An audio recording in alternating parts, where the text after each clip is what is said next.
Welcome to Madame Raven's. This way to the library. She's been expecting you.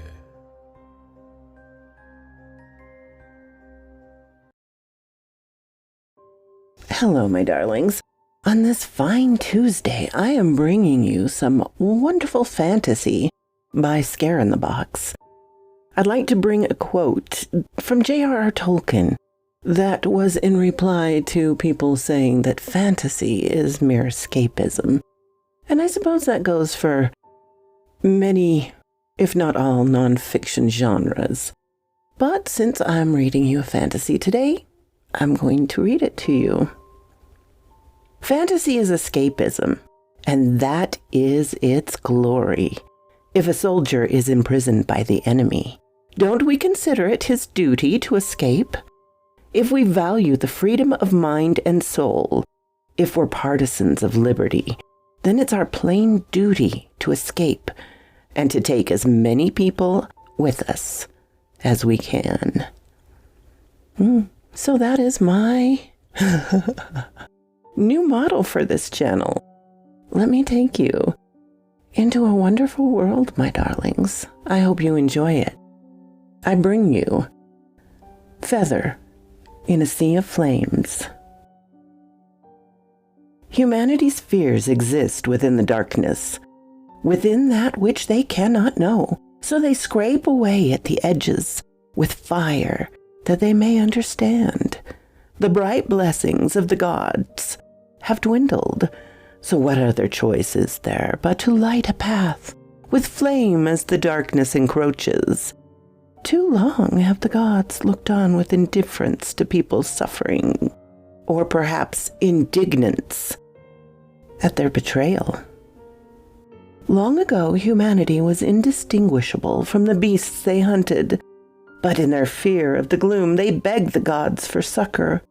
The gods convened and agreed to grant them the burning light of wisdom to push back against the cloying dark, exalting them above all other creatures. Their boon was not granted lightly, however, for in exchange, humanity took the responsibility of stewardship and curation of the world. Mankind emerged from the shade of the forests and woods, spread across the lands, taking their flame with them. The gods watched closely for a time, until they became satisfied with humanity's work, before slipping into a restless slumber, every so often rousing to supervise their progress.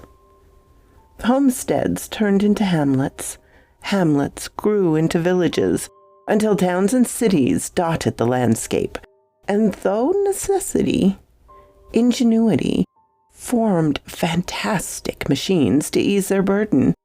Stone turned to steel, and flesh turned to dust. Kingdoms were forged and shattered, and people soon forgot their promise to the gods, neglecting their commitments and pursuing greed and lust. When they awoke again, the gods were enraged. Their oath was broken, and the abandoned flames with their hearts dwindled, allowing darkness to seep in and take control. Their deities sought revenge and manifest those marred flames they had been gifted into a curse. It began in their largest city. The most sinful among them erupted into dusky flames that provided no tender warmth nor soothing light. Only seared flesh and bone remained. The fire spread as fires do, spreading like a sickness from city to village across great swaths of the land, impacted by the human sin. It grew from a flickering flame into a vast conflagration and consumed, but consumed discriminately. The people sought trees aflame with a flickering darkness that supped away at the light, lapping away at their walls and blanketing their crops. Yet none of it burned. It desecrated only human flesh with human sin, leaving all else untouched. Pockets of humanity remained, mostly cut off from one another by this all-consuming black inferno of their own creation. Now, the gods watched on with intrigue and amusement as the world restored its own balance. Yet the sun shone, the tides yet pulled, and the wind yet blew. Life continued, as it had for countless years, despite the impending, irresistible doom that they faced. Nevertheless, it was not only the gods that watched their plight. Their humble servants, the elementals they had installed to work in their stead, also looked on. Only one among them, a wind spirit by the name of Howlon, took pity enough to do something. He rode the winds across the gray seas, along the lands, and blustered through forests and plains, over rolling hills and swampy ditches. He climbed along craggy paths, up into the most holy of places, the mountains that touched the sky, from where all life was said to come, and the gods said to reside. High up beyond the clouds at the peak lay a temple, built around a cave, built at great cost of human lives, littered with sacrificed objects from dangerous pilgrimages by only the most hallowed of individuals. It had been hundreds of years since such offerings had been made. The clothes, food, statuettes, and jewelry, now mere vestiges of time long past, and people long since forgotten. A great brass horn rested on a wide, decorative overlook that jutted out from the bare rock, used to call to the villages below, in times long past, to indicate a completed pilgrimage. A huge nest had been woven into the cave from great branches, and protective cloth tags that had been bleached by the sun had been tied onto them by pilgrims to protect it from nefarious spirits and ill will. Howlon, without form, comprised of shifting, fluid winds, blustered between the granite and marble columns of the temple, swirled around the fallen remains of the crumbled roof. He knew of the goddess that resided within, but was hesitant to awaken such an entity without formal introduction. Nevertheless, something had to be done about the humans. Howlon squeezed his winds through the horn, calling out a long note that reverberated from the rocks below and sounded out across the milky horizon. For a moment there was silence. With a silent gust, Howlon circled the center of the temple in wait, watching the entrance of the cave. With heavy steps, the goddess within approached.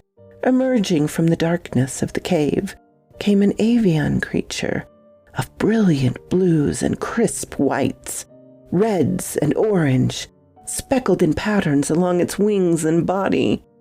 The crisp whites between the markings shimmered like the reflection on water as she emerged into the light, and atop her head was a large golden crest that rose up like a magnificent crown. At her feet extended long black talons, each one larger than a bear, that shone with the splendor of polished obsidian. "It has been some time," she began in an ancient tongue, her hooked beak moving slowly, "since I last heard that sound." Howlon soothed his winds as a show of respect, stilling himself before the great bird. She took a moment to stretch out her wings and neck, flapping great gusts that blew the dust and the debris about the place. "What brings you to this place, elemental?" she continued, arching her head down towards the center of the temple. "What drives you to wake me? And what grants you that privilege?" There was a tone of entertained bemusement in her voice. Howlon looked on, gently swirling in place. She could destroy him with a beat of a wing if she so wished, so he chose his words carefully. Tinged, revered weaver of destinies, goddess, I have come before you this day to make known the plight of the humans. She tilted her head to the side in question, eyeing the shifting of his gusts incredulously. The plight of the humans? What concern is that of yours, small one? Do the humans choke the winds? Are there fires enough to cover the sky? She asked mockingly. They are so few, yet their suffering is so great. They are our servants, obliged to enact our collective wills. They require protection from that which they have no hope of protecting themselves. Protection from sin? The gods did not corrupt them. The gods did not make them suffer, nor drive them to war, banditry, nor slavery. This curse that routs them is of their own creation, small one. They are destined to suffer. It is in their nature to yearn for it, as the flowers yearn for the sun. Tinged seemed unmoved. Howlon knew she was right, but remained determined in his resolution. I believe there remains light in them, hidden in the darkness. I've seen it in the way that, even now, they work and toil. They share and love, and in the way they hope and pray. Their fire isn't smoldered just yet. Howlon retorted, What good is a servant that does not serve? If something has grown rotten, do you not dispose of it? These humans are putrid, and darkness within them has rotted them to the core of their being. She stomped forwards towards him. And yet, you have the audacity to come before me and ask for their salvation, when even they do not. They would not interfere in the affairs of ants. But here you are, meddling in theirs. You presume that they wish to be saved, are worthy of saving, and offer help where they did not ask for it.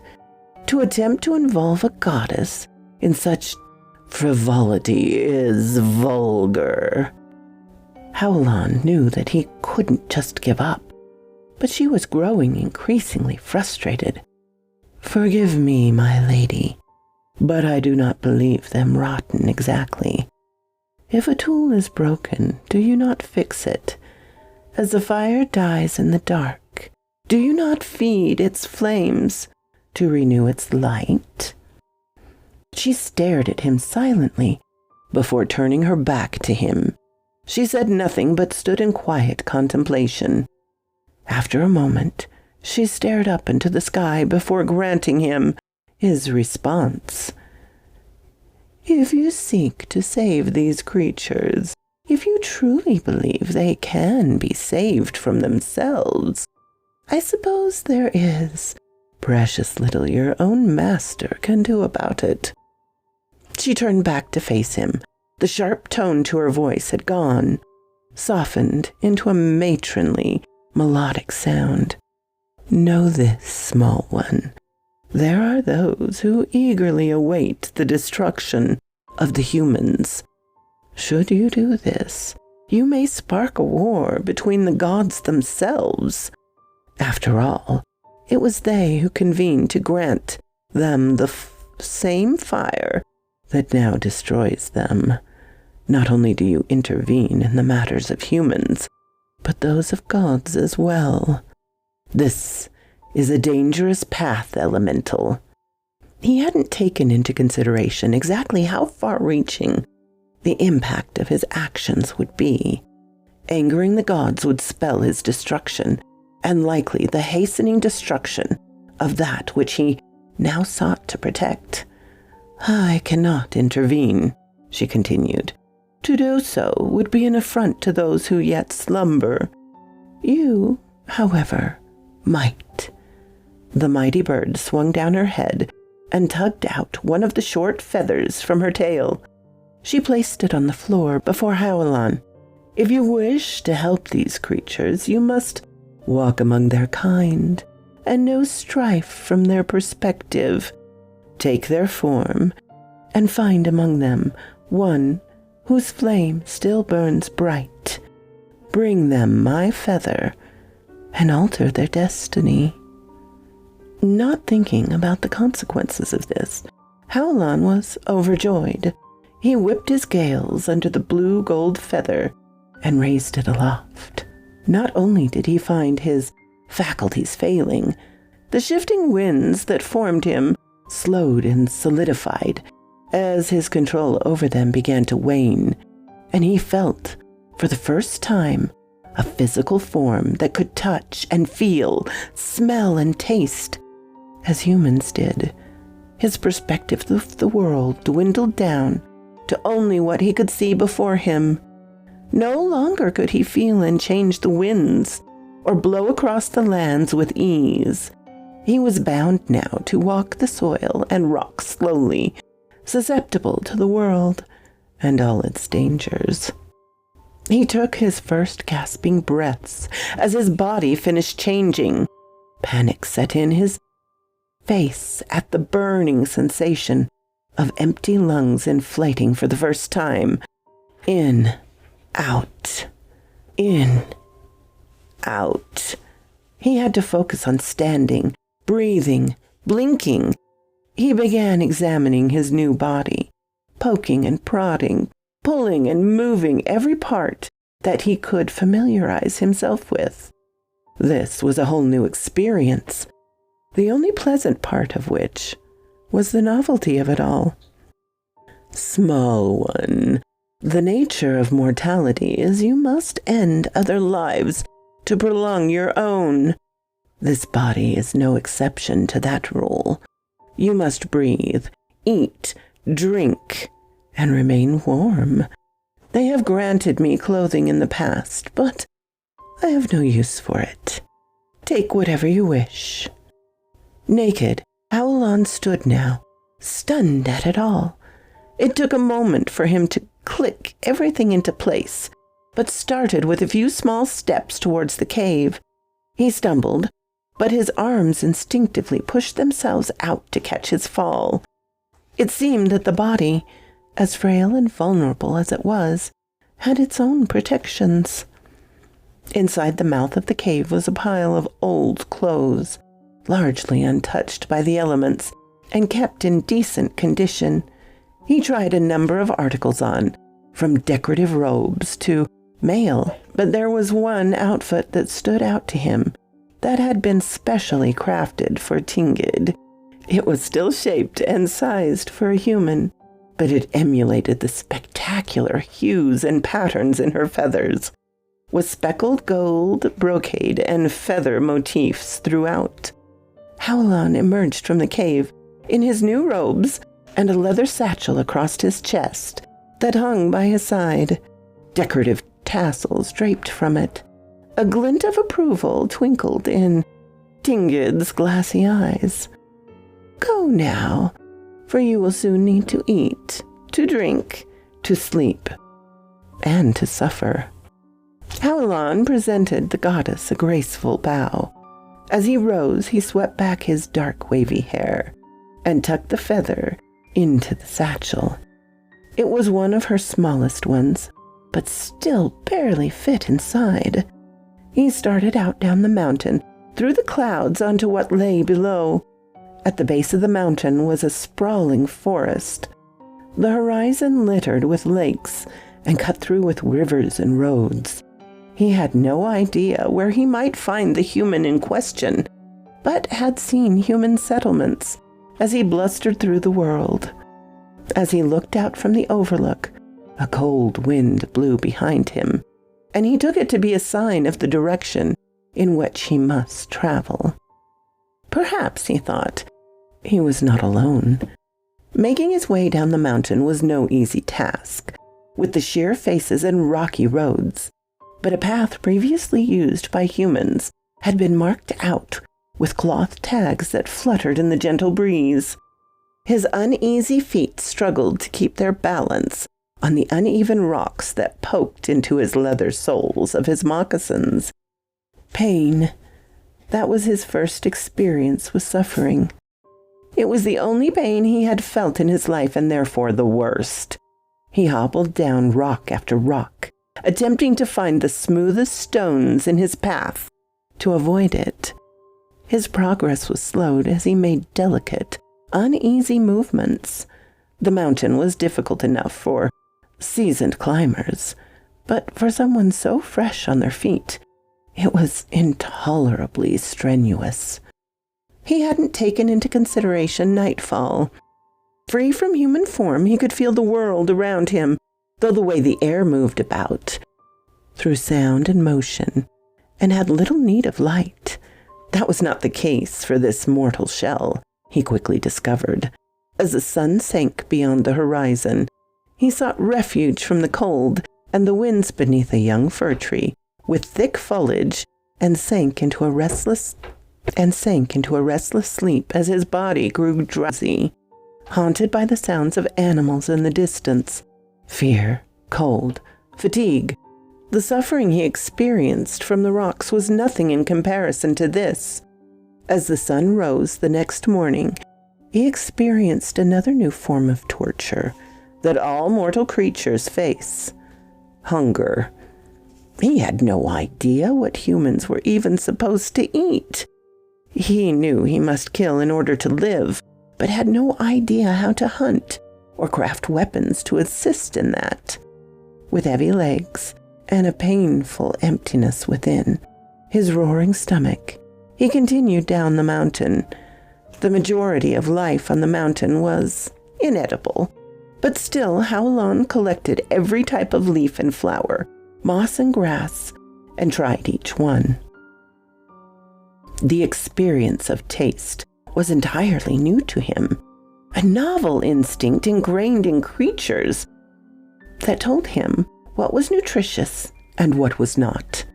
Consuming all manner of different things brought him joy that he did not expect. He soon learned which plants were edible and began to hoard them in his satchel as he went.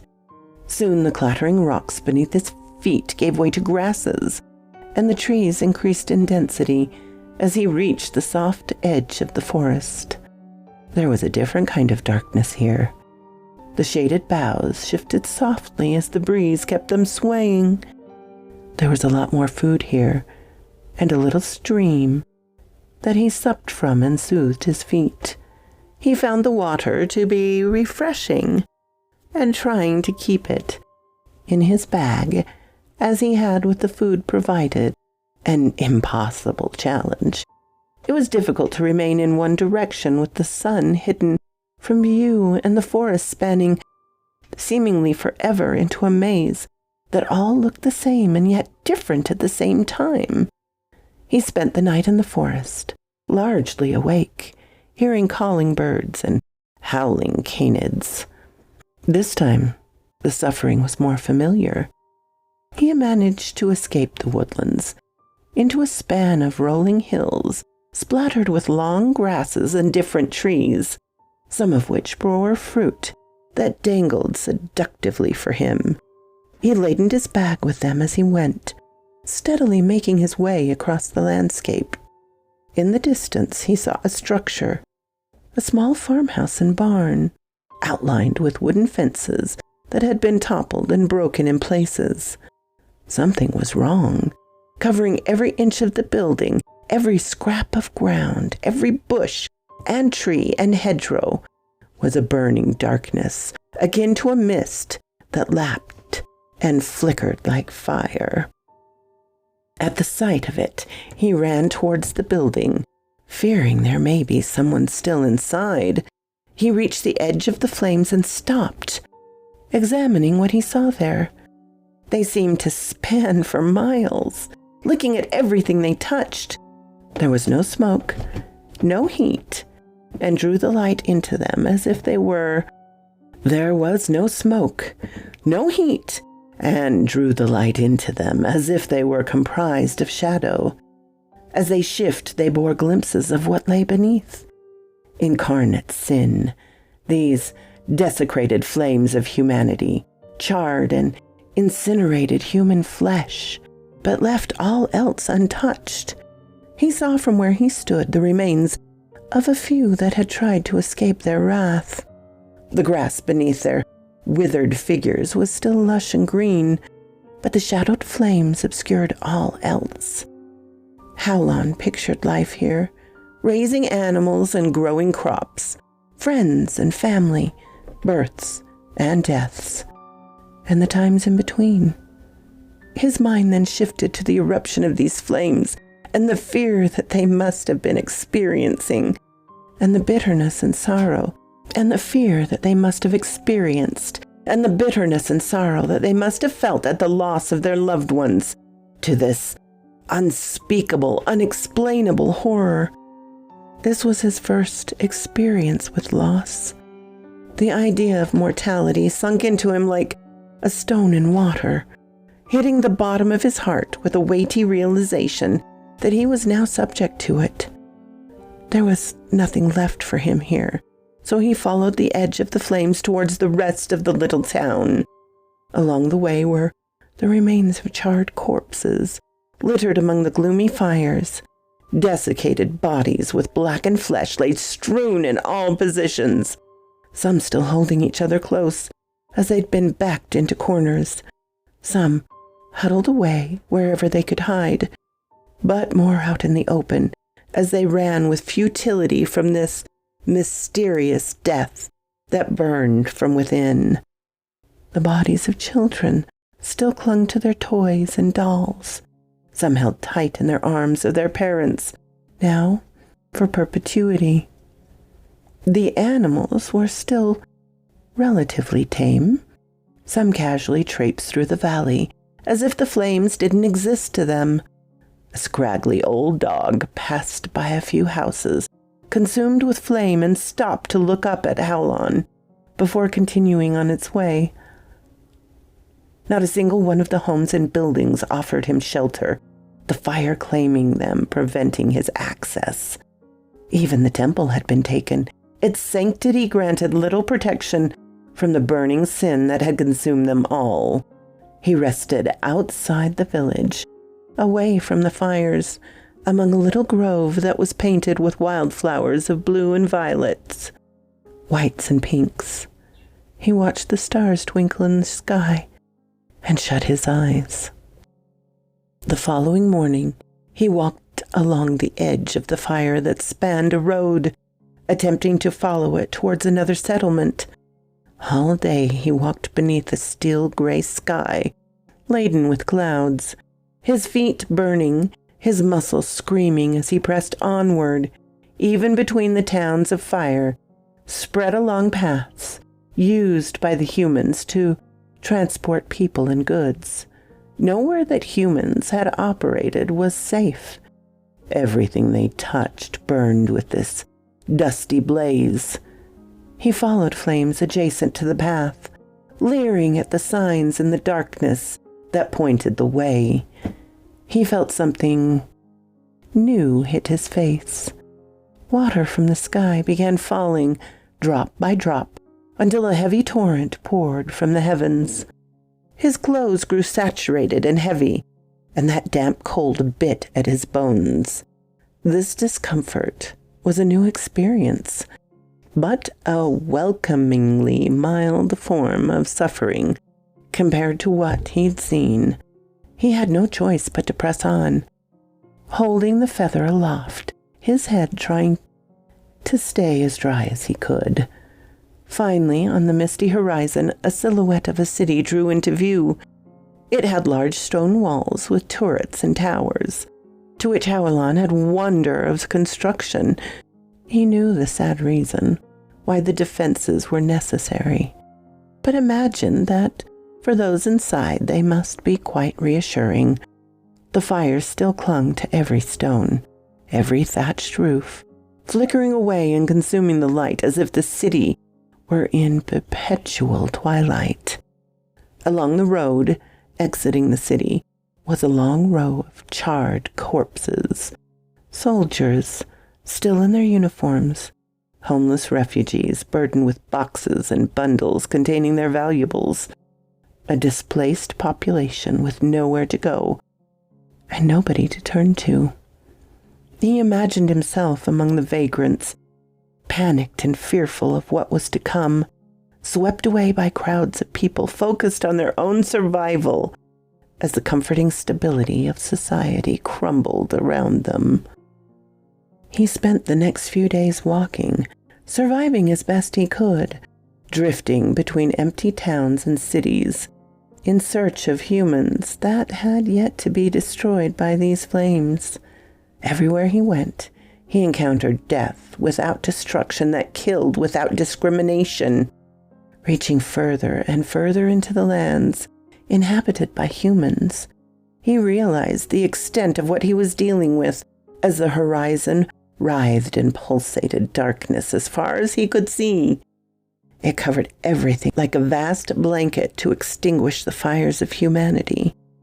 Fear crept in as he wondered if this was all for nothing. Howlon was traveling through a stretch of woodland in search of forage when he came upon a middle-aged man. doing the same. He was dressed in filth-covered clothing with a ripped coif atop his head and sported a bushy beard. To say he was excited to see someone living was an understatement, but he knew humans could be dangerous. Nonetheless, he tried his luck greeting the man. "Lo!" Howlon waved over to him. He raised himself to full height out of the bushes he was picking from and scowled right at him. "Who are you? What do you want?" The man cautiously reached his arm over his body, resting his hand on the pommel of a knife. "Ah, friend, I just want directions to the nearest city." He didn't have any way of defending himself against a weapon. The man took a second, staring Howlon up and down. "You don't look like you want directions. You look like you want a belly full of steel," he barked at Howlon. He wasn't expecting hostility like this, and was petrified to the spot as he ran through the options in his head. "What's with the getup?" he continued, still eyeing the colorful robes. "You a priest or summit?" "I was," he answered. He tugged at his robes as he stared down at their beautiful colors and shimmering brocade. He was lying without even thinking about it. It was his first time deceiving someone, and he felt a rush of excitement as the man believed him, but it was tinged with guilt at what he had done. "And the fires took 'em all. Sinners, all of 'em." He relaxed his posture. "Bad luck to kill a priest. You might want to get a change of clothes when you can." "Thank you for not, you know. Do you know where I might find people?" "What do you want to find people for? Bunch of swiveling shoits, if you ask me. Fires take 'em all." He had a bitter look about his face. I'm sorry, but I don't quite. They're either zealots or heathens now. There's no in between. Some say the gods abandon us, and some say we abandon them." "And what do you think?" Howlon asked. "Doesn't make no difference to me. The flame's coming to cleanse us all. Bit late to be asking forgiveness now." He was right. No amount of prayer, repentance, or sacrifice would stop the fires now. Howlon wanted to reassure the man that there was still hope, that the feather he carried would bring peace to these lands once again. But he knew it best to simply move on. "So it is. Nevertheless, I must find a city." The man gave a subtle nod. "The road's gone now. You'll have to go around the flames, but go northwest for about 3 hours." He pointed off into the direction. Howlon gave his thanks and moved on, eyeing behind him in case the man changed his mind about using that knife. Eventually, he came upon the city in question. An imposing forest sat atop a rocky outcrop, overlooking the city, and tall stone walls surrounded it. A second set surrounding the city with little farms darted around the landscape on the outside. In the distance, the fires still burned, each day growing closer and closer. He was stopped by 2 guards at the entrance to the city, but taking him for a priest, he was allowed to pass. He always understood cities to be the grandest form of human society, peaceful, safe, with all walks of life, working collectively to further humanity.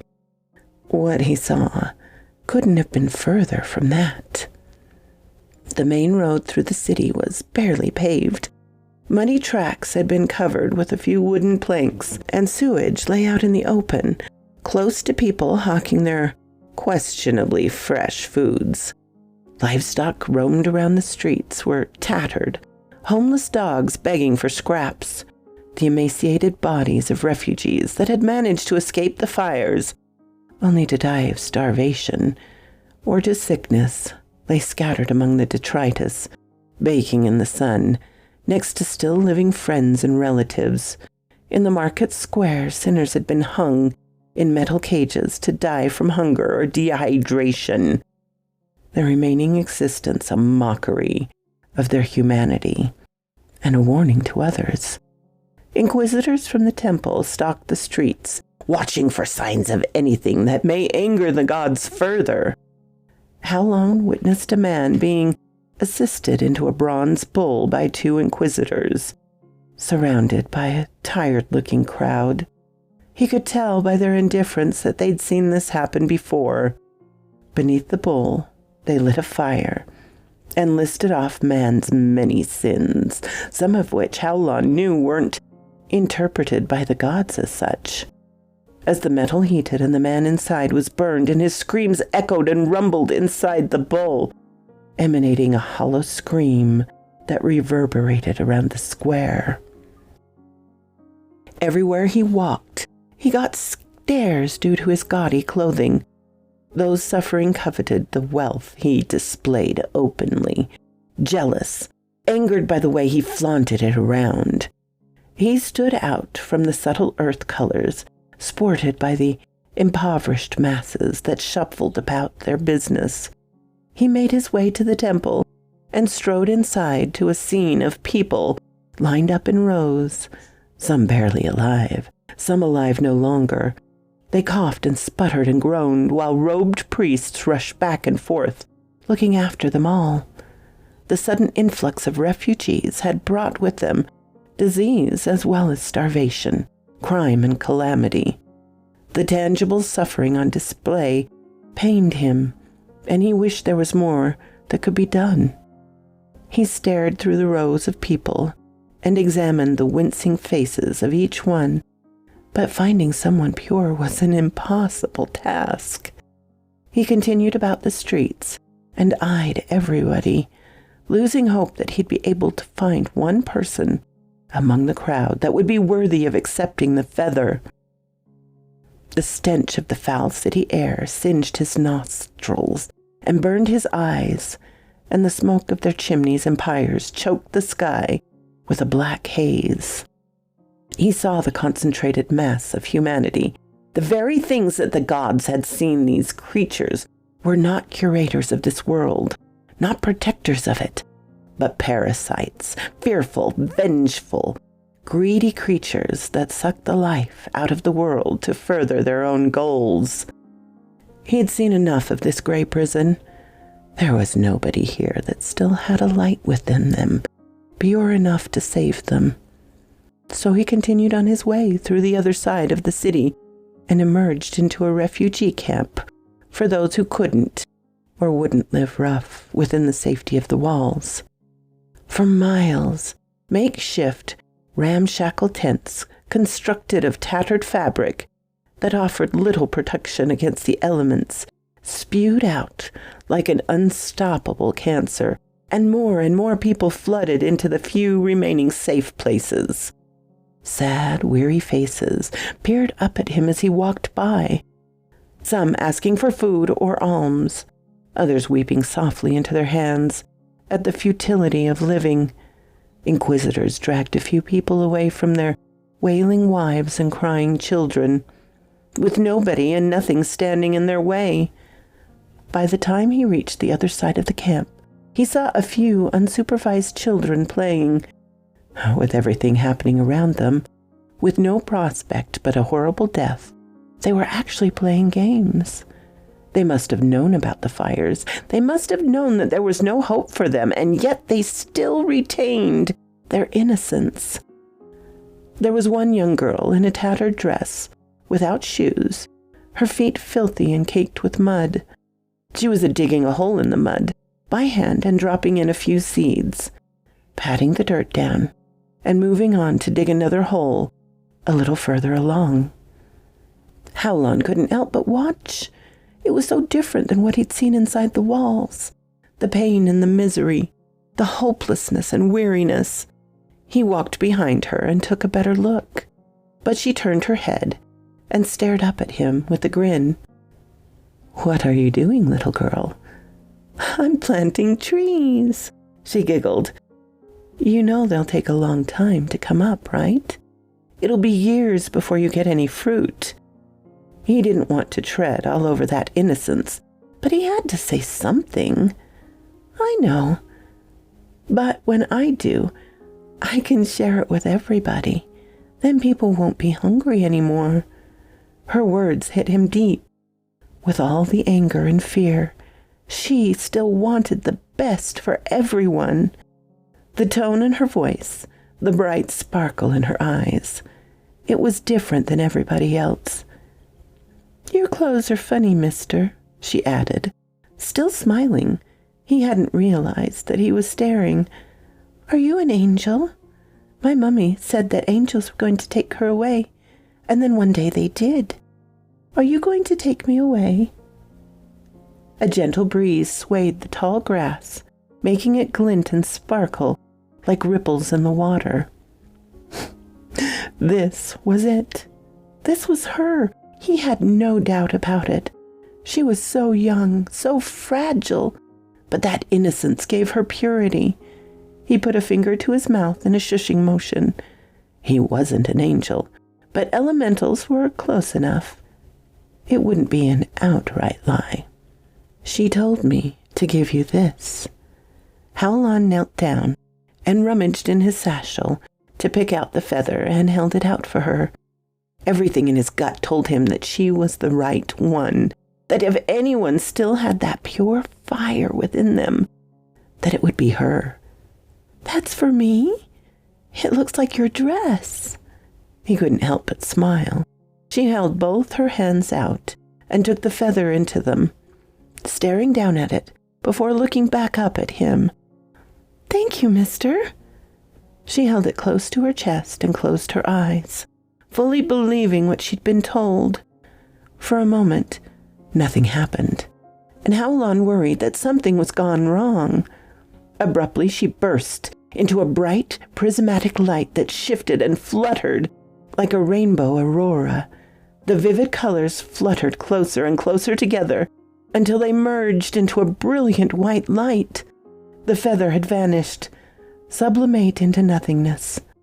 The light she emanated made her form like a silhouette, completely shadowed by this illumination that radiated from her body. There was nothing Howlon could do now. Everything was set into motion. As if falling slowly upwards, she raised into the air slightly, unable to control this new motion, and the light swelled brighter and brighter until a bright flash flared from her in spurts uncontrollably. Her limbs began to twitch and her head rolled back until an explosion of light covered all. Howlon had no idea what had happened, but he was back in his original form. Nothing now but shifting winds.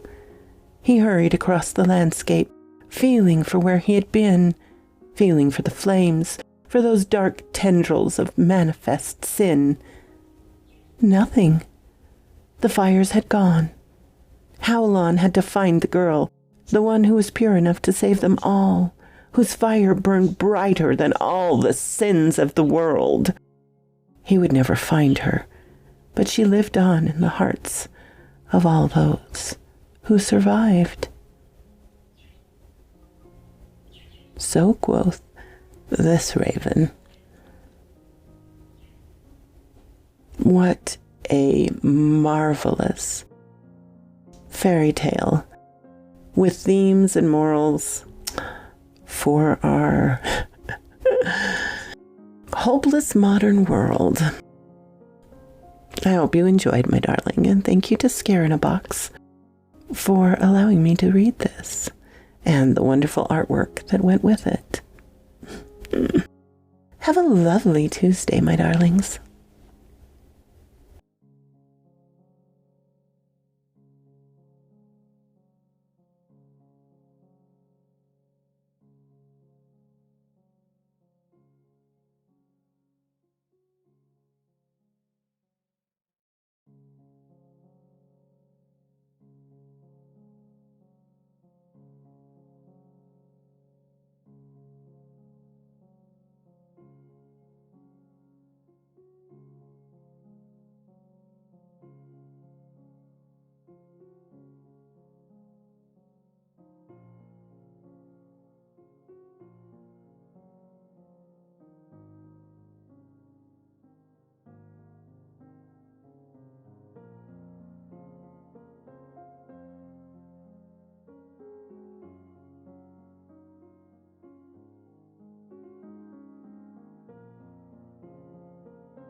Thank you so kindly for stopping by my chateau, my darlings. It does mean so much to me. Please, if you have not subscribed, as many of you have not, please do so. Give me a like so I know what you would like to hear. And comment. I always love to read your comments. And special thanks to my Patreon and membership supporters. Ciao, darlings.